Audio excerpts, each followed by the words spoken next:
What's going on, Lions fans? Welcome back in. Another episode of Detroit Den 313. Thank you for watching. Thank you for choosing to come here for your Detroit Lions entertainment. Hammer that subscribe button for me. Greatly appreciated. Middle of July, toward the end of July, best part for the Detroit Lions for me. This is like Christmas come early, all right? The rookies are reporting to camp. We're making our fantasy football drafts, trying to find a day that works with everyone. Me and the wife are making plans to go down to Canton, Ohio for the Hall of Fame game, which is 2 weeks from today.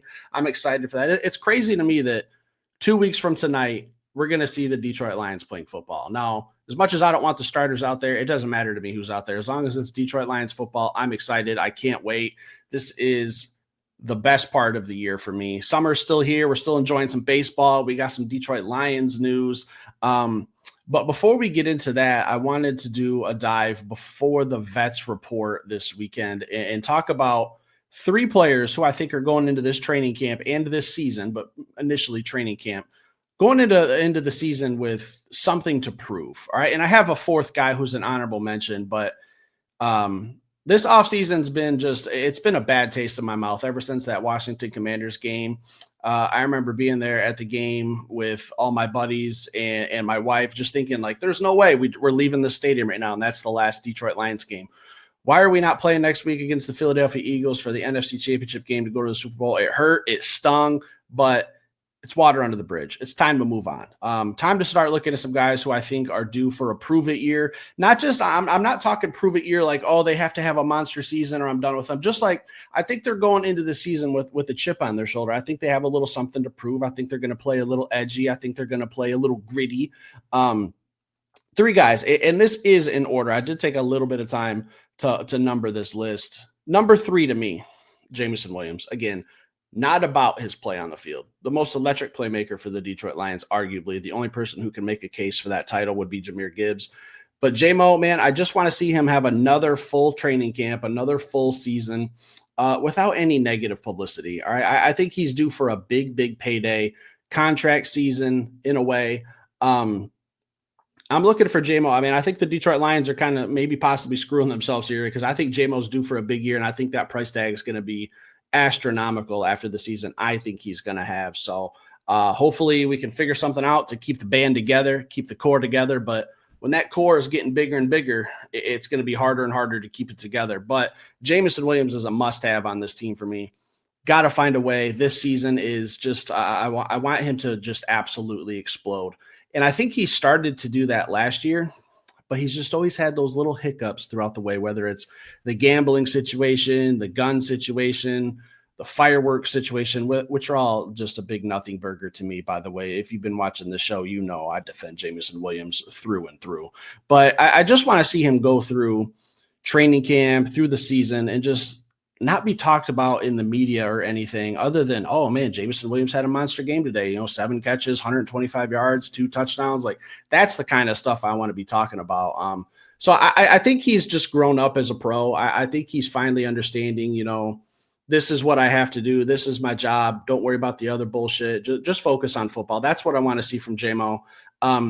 I've been to a few Detroit Lions practices, I think like 2 or 3, I can't remember. And we're going to another one August 4th, a night practice. But what I've noticed in the times that I've been able to attend the practice is something that I never see gets pointed out. We talk about who's the first guy out on the field. Well, maybe it's just ironically convenient that I was at the 2 or 3 practices where Jameson Williams is the first guy on the field. The first guy out there running sprints, warming up, stretching, doing all that stuff, and everyone else starts to slowly trickle out from the locker room. I just noticed little things like that. So I want to see Jameson Williams have one of those years like he's been having, electrify the stadium, get everyone excited. When you see Jared Goff wind up and throwing a deep ball, it's going to Jameson Williams. And everyone stands up, looks, exciting play. I think Jameson Williams is a home run hitter. I'm excited to see him in this John Morton offense that talks about taking shots down the field more. When I think about taking shots down the field, love Amon or St. Brown, but we're talking about Jameson Williams with that big play ability. So I cannot wait to see what he does on the field. At number 2, I don't want to put too much pressure on this kid, but I think Tarik Williams has a chip on his shoulder coming into this season. I think he's got to prove it here. I think he's got to prove it. Hey, this is why the Detroit Lions selected me in the first round. Kind of flew under the radar. We talked about him a little bit in a lot of our draft shows and prospect breakdowns. We talked about Tarik Williams, got a little banged up at his pro day, did a little, he was running his 40, tweaked his hammy, had to sit out the rest of his workout, and didn't do a whole lot at rookie minicamp or OTAs. And again, this is not he has to prove it type of year and have a monster season, but I think he's got to go out and validate why he was selected in the first round, because not me, but I know a lot of people out there are talking about, well, we passed on this guy, we passed on this edge rusher, we passed on this cornerback, or whoever it may be. Tarik Williams was the pick at pick 28. I think that carries a little bit of a burden. You're taking over for Lee McNeil, who's going to miss probably at least half of the season or not be back until around Thanksgiving time. So I think he's looking at everything and saying, I have a job on this Detroit Lions defense that's under scrutiny the last couple of years about getting pressures on the quarterback. I'm a first-round pick. I'm going to go out there and prove to the fans, to the organization that, hey, you guys made the best decision possible by drafting Tarik Williams at pick 28.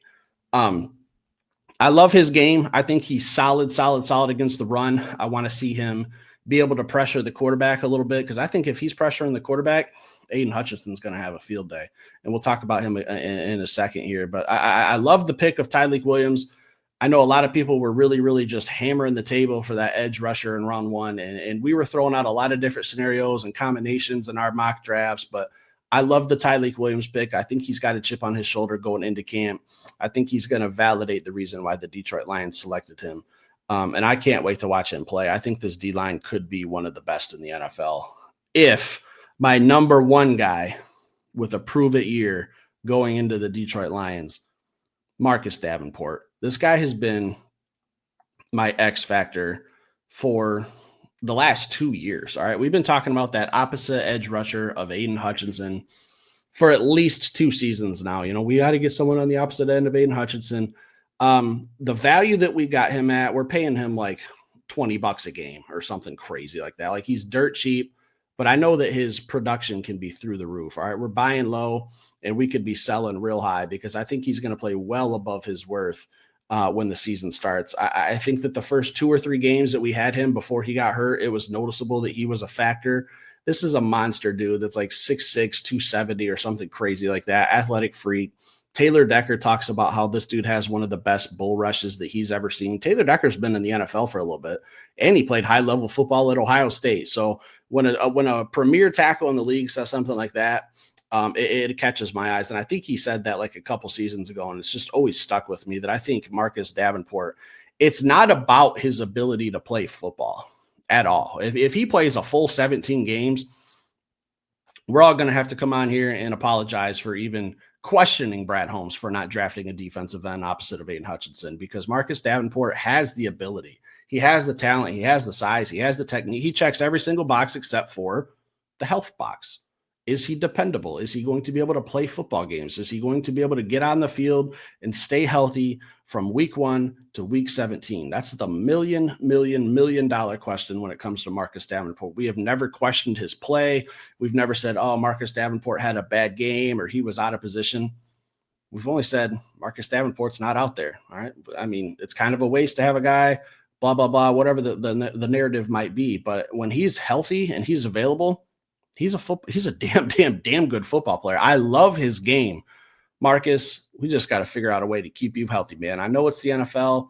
I know there's some big ass men out there that are throwing bodies around, and accidents and boo-boos and injuries happen. But man, if Marcus Davenport plays from 1 to 17, it's a wrap. Like, I truly believe that he is the key to making this Detroit Lions defense one of the best in the league. Him, Aiden Hutchinson, Tarik Williams, DJ Reader, Lee McNeil when he comes back, good luck. Find me a 4 or 5 defensive linemen that are better than that, because Aiden Hutchinson's in a category by his own. So I think if we have our defensive tackles and our opposite defensive end winning one-on-ones, I'm more than confident Aiden Hutchinson's going to find the fish and beat whoever he's lined up and matched up against. So I really love this defensive line, but a lot of it for me hangs on the fact that Marcus Davenport has to stay healthy. And I know that's not always the case, but I can hope, right?